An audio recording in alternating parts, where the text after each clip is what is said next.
Assalamualaikum warahmatullahi wabarakatuh. Halo semuanya, balik lagi bareng saya. Mari kita bongkar satu rahasia besar yang mungkin sering kita lewatin gitu aja. Hari ini kita bakal membedah cetak biru tersembunyi dari tata ruang kota-kota Islam di Nusantara. Ini tuh bukan cuma sekedar soal ngebangun jalan atau rumah ya. Para leluhur dan ulama kita dulu mendesain tata kota itu ibarat bikin sebuah peta spiritual raksasa.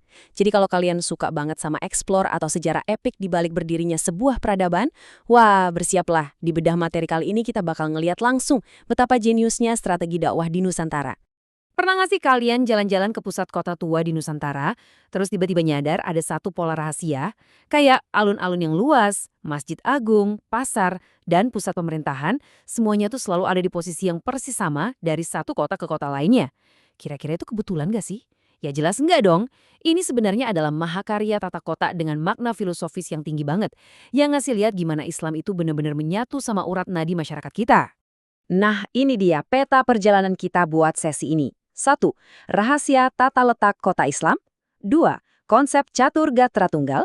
3. Makna orientasi keraton. 4. Tur dimensi spiritual keraton. Dan yang kelima, simbolisme harmoni Nusantara. Kita mulai dari yang pertama, rahasia tata letak kota Islam. Jadi ceritanya gini, pas Islam mulai berkembang, para pendakwah dan sultan kita tuh nggak main asal hapus budaya kosmologi Hindu-Buddha yang udah ada sebelumnya. Alih-alih dihancurin, mereka justru nge-remix konsep tersebut ke dalam kacamata Islam. Muncullah konsep inti yang namanya Catur Gatra Tunggal. Ini ibarat rumus rahasia buat tata ruang kesultanan Islam, yaitu nyatuin 4 elemen utama kota jadi satu keseimbangan yang utuh. Bayangin aja, jauh sebelum zaman sekarang rame bahas tren smart city, leluhur kita tuh udah bikin masterclass tata kota. Mereka nyiptain kota yang nggak cuma berfungsi secara fisik, tapi bener-bener seimbang dari sisi rohani, ekonomi, dan sosial. Terus, wujud aslinya catur gatra tunggal di lapangan tuh kayak gimana? Ada 4 elemen nih. Pertama, keraton sebagai pusat politik itu selalu ditaruh di sisi selatan. Kedua, Masjid Agung sebagai pusat spiritual diletakkan di sisi barat alun-alun, melambangkan arah kiblat umat Islam. Ketiga, pasar sebagai urat nadi ekonomi ditaruh di luar zona inti, supaya urusan ibadah dan pemerintahan tetap tenang dan gak berisik. Nah, yang keempat, alun-alun. Ini adalah ruang terbuka raksasa di tengah-tengah yang menghubungin 3 elemen tadi. 4 pilar inilah yang jadi fondasi peradabannya. Oke, masuk ke bagian kedua, makna orientasi keraton. Kalian pernah nanya-nanya nggak dalam hati, kenapa sih banyak keraton Islam itu menghadapnya ke utara? Ternyata ada lore geopolitik di baliknya. Dan kita bisa bagi ini jadi 2 tipe. Di satu sisi, buat keraton maritim kayak Banten atau Samudra Pasai, menghadap utara itu berarti menghadap langsung ke laut. Ini cara mereka terbuka nyambut jaringan perdagangan global. Secara nggak langsung, sang sultan lagi flexing nih, ngasih tahu kalau negerinya adalah pemain dunia. Di sisi lain, buat keraton pedalaman kayak Yogyakarta, mereka menghadap utara tuh karena alasan kosmologis. Ada sebuah garis imajiner harmoni mutlak, ditarik dari Laut Selatan, masuk ke keraton tempat sultan memimpin, dan terus lurus ke utara menuju Gunung Merapi. Tentu aja, pusat peradaban yang seepik ini butuh perlindungan ekstra dong. Dan sistem pertahanan mereka tuh bener-bener luar biasa berlapis. Keraton gak cuma sembunyi di balik baluarti, alias tembok benteng utama yang super tebal. Di luar tembok itu masih ada jagang atau parit buatan. Dan yang menurut saya paling jenius, mereka manfaatin halangan alami atau barrier dari alam. Di Demak dan Cirebon misalnya, mereka pakai rawa pesisir. Kalau di Kesultanan Aceh beda lagi, mereka manfaatin Sungai Krung Aceh buat dijadiin tameng sekaligus jalan tol logistik militer. Brilian banget kan? Lanjut ke bagian ketiga, tur dimensi spiritual keraton. Sekarang yuk kita seolah-olah turun langsung ke lapangan. Kita bakal jalan kaki virtual nembus keraton ini, dari area luar sampai masuk ke ruang batin yang paling sakral. Arsitektur keraton pada umumnya tuh terbagi jadi 3 struktur halaman berlapis.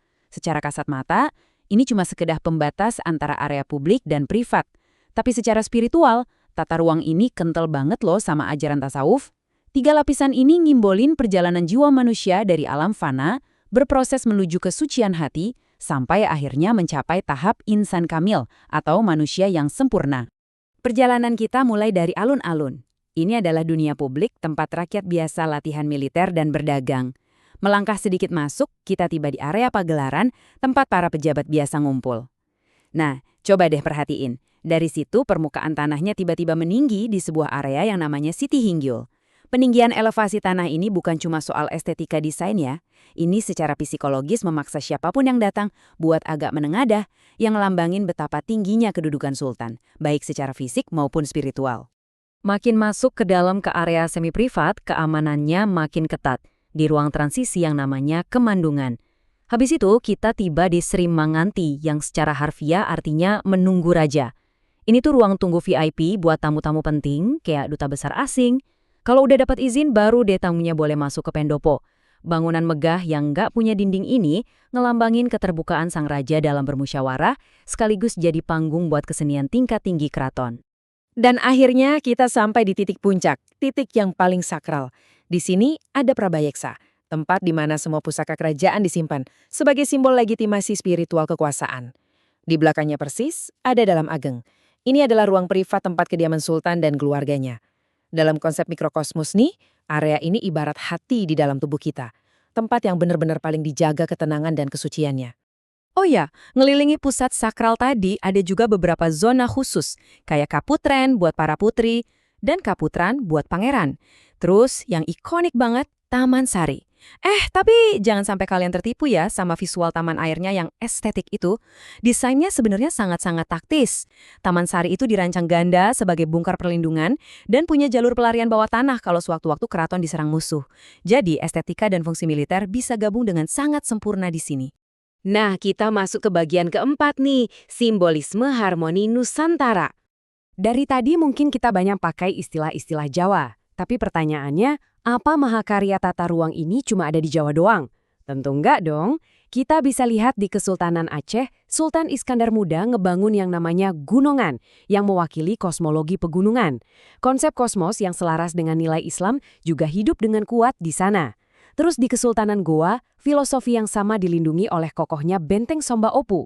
Alih-alih cuma pakai batu bata, mereka bikin sistem pengamanan berlapis pakai kayu keras lokal. Intinya, konsep inti tata ruang Islamnya itu sama persis, tapi dieksekusi dengan kearifan lokal yang epik banget di masing-masing daerah. Jadi, sejarah peradaban Islam di Nusantara itu sama sekali bukan tentang menghapus budaya lokal, melainkan sebuah kisah epik tentang harmonisasi. Arsitektur tata kota kita, mulai dari alun-alun sampai ke ruang batin yang sakral, adalah bukti nyata gimana ulama-ulama kita dulu sukses memadukan kosmologi lokal, taktik militer, dan ajaran tasawuf jadi satu peradaban yang penuh makna. Terus kalau kita lihat tata kota modern zaman sekarang yang kadang kerasa sumpek dan bikin stres, coba deh tanyain ke diri sendiri. Pelajaran apa sih yang bisa kita ambil dari keseimbangan spiritual dan sosial leluhur kita buat ngebangun ruang hidup kita di masa depan? Boleh banget tuh direnungin. Oke, makasih banyak ya udah gabung di bedah materi kali ini. Wassalamualaikum warahmatullahi wabarakatuh.